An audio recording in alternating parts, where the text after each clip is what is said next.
വിവാദങ്ങളുടെ തോഴൻ സിൻസാറുൽ ഹക്ക് ഹുദവിയുടെ വിവാദ പ്രസംഗം വീണ്ടും ഇസ്ലാമിക വിരുദ്ധ ആശയങ്ങളിൽ പ്രഭാഷണം നടത്തി വിശ്വാസികളെ തെറ്റിദ്ധരിപ്പിക്കുന്ന പ്രവണതയാണ് ഹുദവിയുടെ പ്രസംഗത്തിൽ കണ്ടുവരുന്നത്. ഷിയാക്കളോട് സലാം പറയുന്നതിന് കുഴപ്പമില്ലെന്ന് പ്രസംഗിക്കുകയും വിശ്വാസികളുടെ എതിർപ്പിനെ തുടർന്ന് തിരുത്തുകയും ചെയ്ത അദ്ദേഹം വിചിത്രമായ ഇസ്ലാമിക വിരുദ്ധ ഫത്വയുമായിട്ടാണ് ഇപ്പോൾ രംഗത്തെത്തിയത്. വിവാഹം ഉറപ്പിച്ചു വച്ചിരിക്കുന്നവർക്ക് ഒരു സീക്രട്ട് പറഞ്ഞുതരാം എന്ന് പറഞ്ഞുകൊണ്ടാണ് അദ്ദേഹം തുടങ്ങുന്നത്.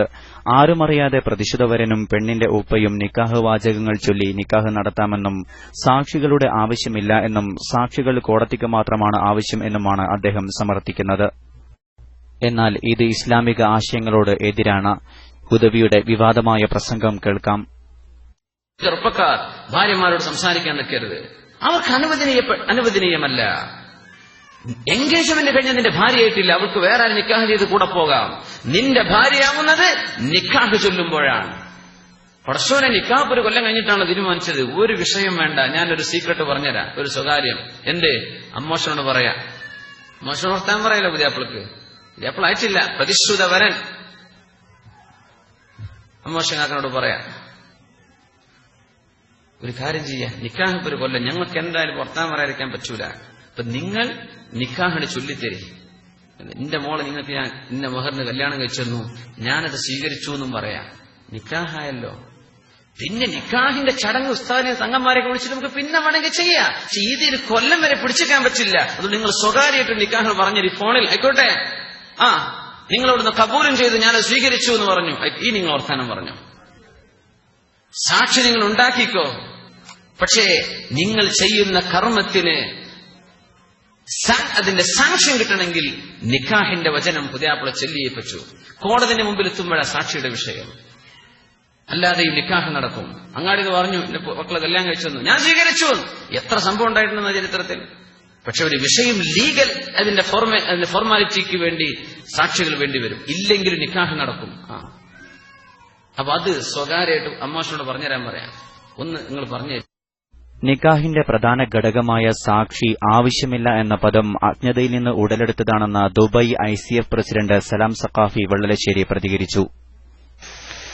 നിക്കാഹ് സംബന്ധമായി സിൻസാറുൽ ഹക്ക് ഹുദവിയുടെ പ്രസംഗം വളരെ തെറ്റിദ്ധാരണാജനകമാണ്, അജ്ഞതയിൽ നിന്ന് ഉടലെടുത്തതുമാണ്.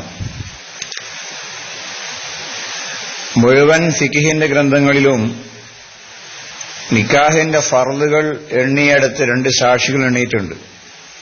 ഉദാഹരണത്തിന് ഫത്ഹുൽ മുഈനിൽ തന്നെ അർക്കാനുഹു, നിക്കാഹിന്റെ ഘടകങ്ങൾ ഹംസത്തുൻ 5 എണ്ണമാണ്. സൗജത്തുൻ ഭാര്യ, സൗജുൻ ഭർത്താവ്, വലിയുൻ രക്ഷാധികാരി, ഷാഹിദാനി 2 സാക്ഷികൾ, സീഗത്തുൻ സീഗ. ഈ 5 ഘടകങ്ങൾ ഉണ്ടാവുമ്പോഴാണ് നിക്കാഹ് സ്വഹിയാകുന്നത്. അപ്പൊ ഷാഹിദാനി വേണ്ട, സാക്ഷികൾ വേണ്ട, അത് കോടതി പറയാനാണ് എന്ന സിംസാറിന്റെ പരാമർശം മുസ്ലിം ഉമ്മത്തിനെ തെറ്റിദ്ധരിപ്പിക്കുന്ന വിധത്തിലാണ് എന്ന വസ്തുത എല്ലാവരും മനസ്സിലാക്കേണ്ടതാണ്. അദ്ദേഹത്തിന്റെ അജ്ഞത കൊണ്ടോ തെറ്റിദ്ധാരണ കൊണ്ടോ വന്നുപോയ ഒരു വലിയ ഭീമാബദ്ധമാണ്. അതുകൊണ്ട് അത്തരത്തിലുള്ള തെറ്റിദ്ധാരണകളിൽ ആരും വശം വരരുത് എന്ന് പ്രത്യേകമായി ഓർമ്മപ്പെടുത്തുകയാണ്. അദ്ദേഹത്തിൽ നിന്ന് പലപ്പോഴും സ്ഖലിതങ്ങൾ ഉണ്ടായിട്ടുണ്ട്. അതിൽപ്പെട്ട ഒന്നാണ് സ്പ്രേ ഉപയോഗം. അതുപോലെ തന്നെ ഷിയാക്കൾക്ക് സലാം പറയാം തുടങ്ങിയിട്ടുള്ള അഭിപ്രായങ്ങളൊക്കെ സിൻസാറുൽ ഹക്കിന്റെ തെറ്റായ വാദങ്ങളാണ്. ആ വാദങ്ങൾ ക്ലിപ്പിലൂടെ പ്രചരിപ്പിക്കപ്പെടുന്നുണ്ട്. ഒരിക്കലും അത് ഇസ്ലാമികമല്ല എന്ന് സാന്ദർഭികമായി ഓർമ്മപ്പെടുത്തുകയാണ്. അബദ്ധജടിലമായ സിൻസാറിന്റെ പ്രസംഗങ്ങൾക്കെതിരെ സോഷ്യൽ മീഡിയ ശക്തമായി രംഗത്തെത്തിയിട്ടുണ്ട്. ഷഹർ മുബാറക് ലോകത്ത് ഇപ്പോൾ നിലവിലില്ലെന്നും ബറക്കത്തെടുക്കാൻ സനദ് വേണമെന്നും പ്രസംഗിച്ച ഹുദവിക്ക് നിക്കാഹിന് സാക്ഷികളെ വേണ്ടതായിരിക്കുന്നു എന്നാണ് സോഷ്യൽ മീഡിയ ആരോപിക്കുന്നത്. ദീൻ പഠിക്കാതെ ഹുദവി ഇനി ദീൻ പറയരുതെന്നും ആടിക്കുഴഞ്ഞ ശൈലിയിൽ ദീനിനെ വികലമാക്കരുതെന്നും സോഷ്യൽ മീഡിയ ആവശ്യപ്പെടുന്നു. ചേളാരി വിഭാഗത്തിന്റെ സ്ഥാപനത്തിൽ നിന്ന് ബിരുദമെടുത്ത് ഇറങ്ങിയ ഹുദവിയുടെ വിവാദ പ്രസ്താവനയിൽ ചേളാരി വിഭാഗത്തിലെ നേതാക്കൾ മൌനത്തിലാണ്. തെറ്റുതിരുത്താൻ നേതാക്കൾ രംഗത്ത് വന്നിട്ടില്ല. Jaleel Madavoor, KMIC news.